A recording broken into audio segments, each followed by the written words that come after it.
Welcome to This Week in Missouri Politics, the show where we exclusively discuss issues that impact our state. This week, we're very pleased to have as our first guest on the show, Senator Eric Schmitt, Republican State Senator from Southwest St. Louis County. Senator, welcome to This Week in Missouri Politics. Great to be here.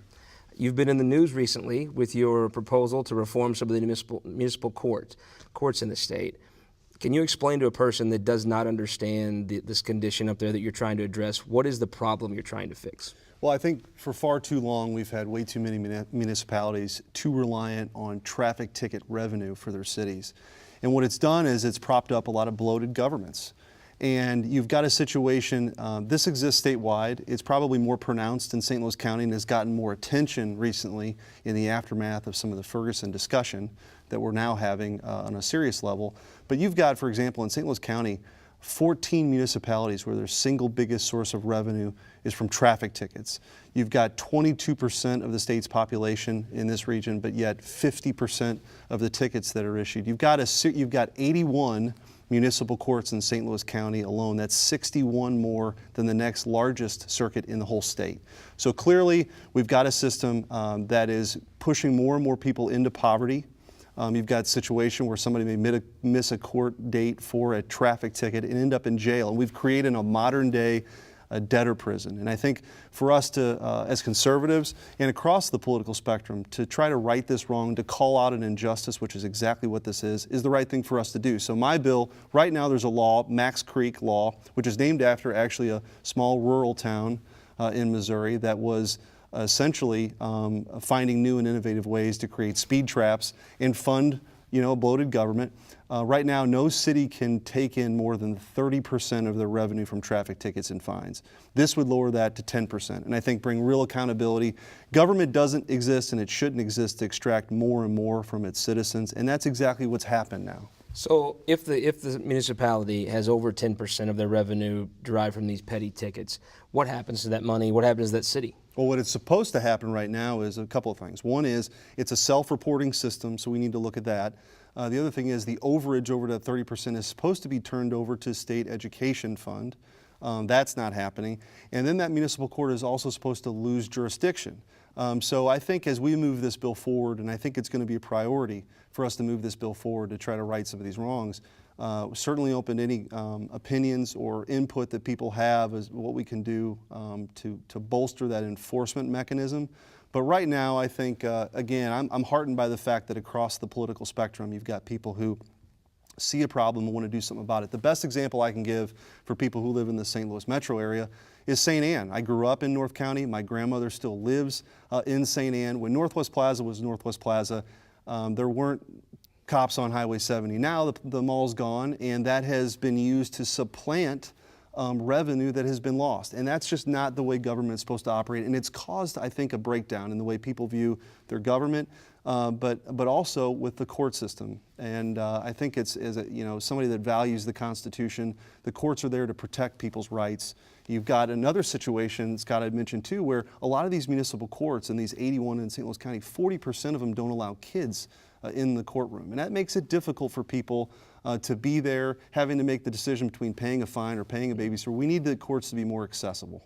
So, but while this may be the more acute part of the problems in St. Louis County, this is statewide, right? I think we've all run into speed traps, not just in St. Louis. We've run into them in rural Missouri and all over the state. This will apply to each municipality statewide. That's right. And there's, again, the law is named after Max Creek, which is not a municipality in St. Louis County, which I think gives a context here that these exist across our state, and we need to start calling them out. We should not be empowering and have taxation by citation, which is essentially what we've got now with a lot of these municipalities. Not all of them, but So I think some of them aren't needed cities. Do you think they're not an actual city that needs to be constituted in the state? Well, I think the right thing for us to do is start with the question, which is, are you deriving more and more of your revenue to supplant other revenue that's been lost by these speed traps? And if we start there, I think the solutions can follow. I certainly think there's a better way to do this. And again, what's happened is we've created these debtor prisons. And I think that we need to take a good hard look at the size and the scope of some of these municipal governments that, again,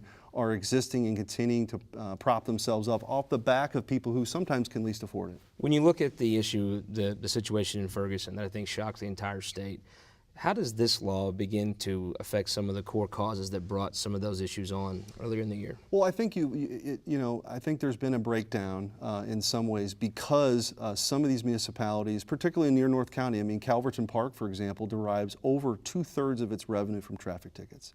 And when that interaction between a police officer and citizens is in that context, and then people feel like they're not being treated justly in that municipal court system, it does lead to a breakdown of trust sometimes.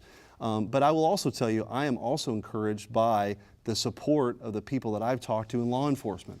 A lot of the police officers, they did not go to the police academy to write these traffic tickets so some city manager can meet budget that year. They went into law enforcement so that they can do the things that they believe in, community policing. And I think this would free up more time for those officers to spend more of their time developing those relationships in the community and, again, reestablishing some of that trust. But at the end of the day, this is also about the size and scope of government and how much it's taking in a backdoor way, quite frankly, from its citizens. You know, Ferguson's been on a lot of people's mind throughout the state, especially in St. Louis.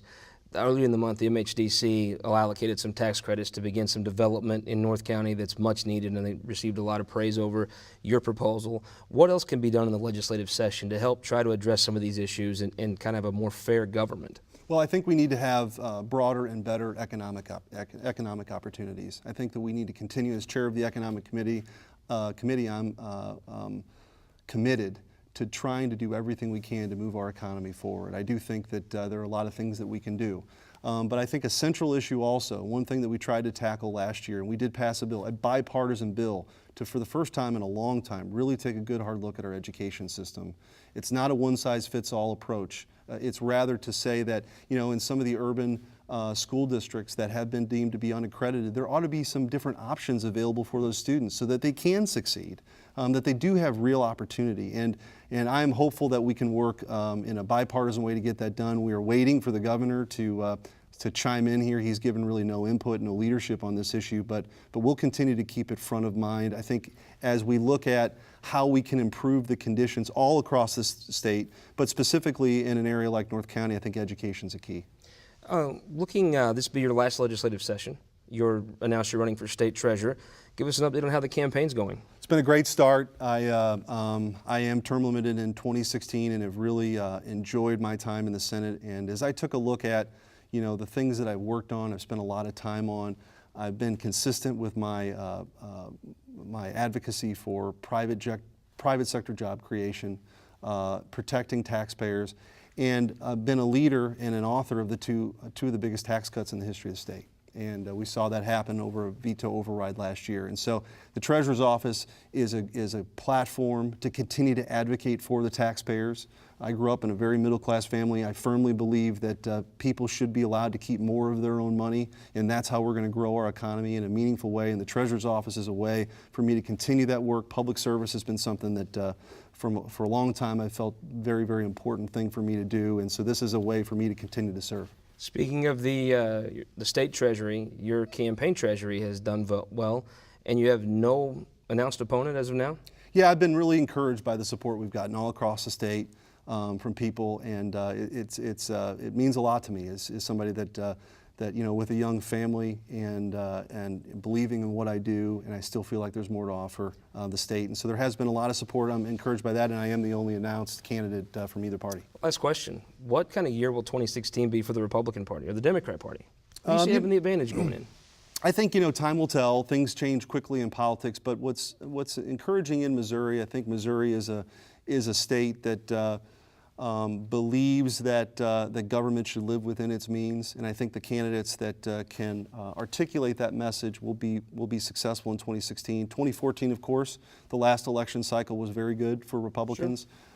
And I think what's also encouraging, some of the policies that we've taken up, like tax cuts, not a single incumbent Republican legislator lost their seat in 2014. So there's more work for us to do. 2016 seems like 16 could be a good year. I hope so. Senator Schmitt, thank you for coming. Thank you. And we'll be right back with This Week in Missouri Politics Opinion Leader Roundtable.